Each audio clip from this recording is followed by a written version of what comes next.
মানে আমরা কোথায় কনফিউজড হই স্যার, আমরা যারা আপনার মতো এত এই মানের আলেম না, কিন্তু অন্য আলেমদের মুখে আমরা যখন শুনি যে এটা আসলে বিচার করতে হবে, কেউ আসলে ফতোয়া দিতে পারে, কেউ দিতে পারে না, এবং আপনি যখন আরেকজন ইসলামিক ক্লেরিক, আমরা নাম বলতে পারি ডক্টর মিজানুর রহমান আজহারি, তাকে নিয়েও বলেন যে তিনি কাফের, তাকে আসলে দেশ ছেড়ে চলে যেতে হবে, তখন তখন তখন আমরা একটু কনফিউজ হয়ে যাই। বলছি জি না, কনফিউজ হবেন কেন? আপনি যার কথা বলেছেন সে কি বলেছিল আপনি দেখেছেন তার বক্তব্যগুলো? আমি দেখেছি, কিন্তু তার শোনেন শোনেন কথা শোনেন, জি তাকে বলুন, সে তো আমার ছাত্র, তাকে জিজ্ঞেস করুন। 2007 সালে সে আমার থেকে সবক নিয়েছে দারুন রাজাত মাদ্রাসায়, আমি তার টিচার, আমি তার শিক্ষক, এবং তার শিক্ষকরাও আমাকে শিক্ষক মানে। অতএব সে যদি, দেখুন আপনাকে পিছন থেকেই বলতে হচ্ছে, আপনি সময় দিতে হবে আমাকে। আপনি কিন্তু বসে আছেন একা, আমার কিন্তু কয়েক হাজার লোক বসে আছে আমার অপেক্ষায়, একটা শিডিউল প্রোগ্রাম আমি রেখে বসেছি আপনার এখানে। যেহেতু আপনার মাধ্যমে আমার মেসেজটা আমি অনেকের কাছে পৌঁছাতে পারবো। আপনি যে ব্যক্তির নাম নিয়েছেন, তাকে আপনি কি দিয়ে তাকে স্কলার বলবেন? লক্ষ লক্ষ লোক হলে স্কলার হয়? এটা কোনো কথা নয়। দ্বিতীয় কথা হচ্ছে সে মুফতি নয়, ফতুয়া দেবার অধিকার রাখে মুফতি। স্কলার হওয়া এক জিনিস, ওয়াইজ হওয়া এক জিনিস, মুফতি হওয়া আরেক জিনিস। আমার কথা হচ্ছে, আমি কি গ্র্যান্ড মুফতি বাংলাদেশে তা আমি বলছি না, এটা বলার অথরিটি আমার নেই, কিন্তু আমার ফতুয়াতে কলম বসাবার মতো 10টা মুফতি আপনি বের করে দেন। এখন অন্য মুফতিরা বলছে না কেন, সেটা একটা সাহসিকতার বিষয় আছে, সেটা আরো কোনো তাদের প্রতিবন্ধকতা থাকতে পারে। যেমন আপনি দেখেছেন আওয়ামী শাসনের সময় দেশের অনেক বড় বড় আলেম শেখ হাসিনার দালালি করেছে, তো তারা কি এমন কোন ফতোয়া দিবে যে সরকার বেকায়দায় পড়ে? এখন অনেক আলেম আছে যেটা বর্তমান সরকারের নির্লজ্জ সমর্থন করে যাচ্ছে, কিন্তু এই সরকার ক্ষমতা আসার পর থেকে আমি শরিয়ার কোরআন সুন্নাহর আলোকে যতটুকু সমালোচনা করা দরকার গঠনমূলক সমালোচনা করে যাচ্ছি। আর আমাদের মতো 2-4-10 জন যারা মিডিয়াতে আছে তারাই কিন্তু দেশের আলেম না, হাজার হাজার আলেম ওলামা পীর মাশায়েখ নীরবে নিভৃতে নির্জনে ইসলামের খেদমত করে যাচ্ছে, তাদের মতামতটাও দেখতে হবে। এখন যারা ফ্রন্টে চলে এসেছে, মিডিয়াতে চলে এসে সেলিব্রিটি হয়ে গেছে, তারাই কি বললো সেটা দেখার বিষয় না। এখানে তো যদি আপনি একটা প্রশ্ন আনেন যে আসলে শাতিমকে ক্ষমা পেতে পারে কিনা, বা রাষ্ট্র যদি শাতিমকে পৃষ্ঠপোষকতা দেয়, তার শাস্তি নির্ধারণ না করে, তাহলে কোনো জনগণ বিচারটা হাতে করতে পারবে কিনা? আপনি দেখুন পৃথিবীতে যত অভ্যুত্থান ও বিপ্লব হয়েছে, জনগণ আইনকে হাতে তুলে নিয়েছে। আপনি 5ই আগস্ট দেখেন, বাংলাদেশে রাষ্ট্র ক্ষমতা যে এসেছে বর্তমান সরকার, এটা গণতান্ত্রিক পদ্ধতিতে হয় নাই, ছাত্র জনতা আইনকে হাতে তুলে নিয়েছিল। এই বিপ্লবকে আপনি অবৈধ বলবেন? যে 6-7 জন সমন্বয়ক নেতৃত্ব দিয়েছে তাদেরকে আপনি সন্ত্রাসী বলবেন? না, কিছু করার ছিল না।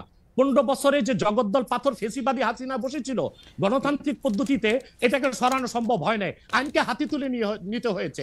অতএব যদি গণতন্ত্রের স্বার্থ রক্ষে আইনকে হাতে তুলে নেওয়া যায়, আল্লাহ তার হাবিবের সুমহান ইজ্জত এবং স্বার্থে আল্লাহ তার হাবিব সাল্লাল্লাহু আলাইহি ওয়াসাল্লামের ইজ্জতের বিপক্ষে কেউ কথা বলবে এবং ধারাবাহিকভাবে শাস্তি পাবে না, চলতেই থাকবে, আমরা শুধু মিটিং মিছিল করে লাঠি পেটা খাবো আর গুলি নিব। স্যার আপনার কাছে মনে হয় না, স্যার আপনার কাছে মনে হয় না এটা আপনার, স্যার আপনার কাছে মনে হয় না এটা আপনার পয়েন্ট অফ ভিউ?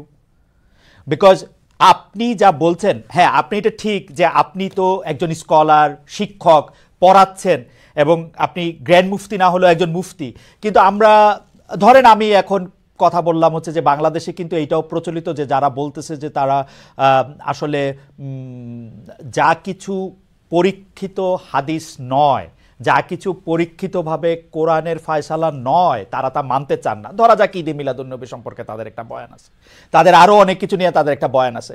তাদের মধ্যে থেকেও কেউ কেউ আছেন যারা মক্কা মদিনায় বড় বড় জায়গায় আলেমের কাজ করতেছেন। আমি আব্দুর রাজ্জাক বিন ইউসুফের কথা বলতে পারি, আরও আপনি জানেন কাদের কথা আমি বলছি। তাদের কেউ কেউ মনে করেন আপনার পথ তো আসলে ঠিক না। 1, 2 হচ্ছে আপনি যার কথা যেভাবে বলতেছেন যে ধরেন মিজানুর রহমান আজহারি কি আসলে একজন স্কলার কিনা।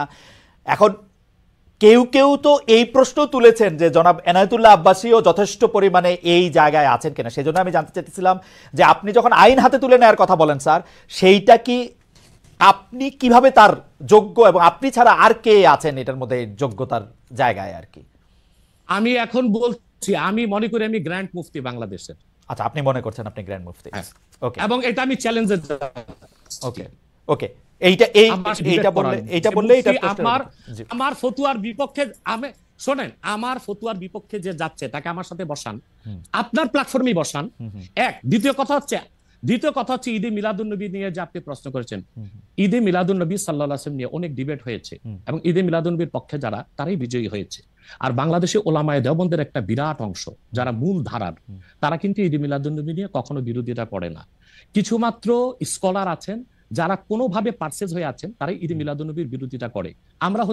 আমরা বলি মিলাদ যার সিরাত নার তার, মিলাদুন নবী সাল্লাল্লাহু আলাইহি ওয়াসাল্লাম ব্যানারও মাহফিল হতে পারে, সিরাতুন নবী সাল্লাল্লাহু আলাইহি ওয়াসাল্লাম ব্যানারও মাহফিল হতে পারে।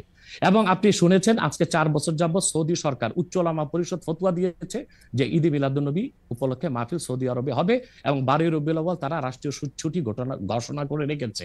এবং বাংলাদেশে বর্তমান সরকারও যথেষ্ট আলেম ওলামা আছেন যারা কওমি ঘরানার এবং দেওবন্দ ঘরানার, যাদেরকে আমরা আহলে হক মনে করে থাকি। এবং আমরা মনে করি জৌনপুর, ফুরফুরা, সারসিনা, আহলে সুন্নাত, আহলে হক একই ধারাতেই চলে আসছে। তারাও কিন্তু ইসলামিক ফাউন্ডেশনের দায়িত্বে আছে এবং তারা কিন্তু এবারও ঈদে মিলাদুন্নবী ব্যানারে প্রোগ্রাম করেছে এবং আমি সেখানে অংশগ্রহণ করেছিলাম একদিন। অতএব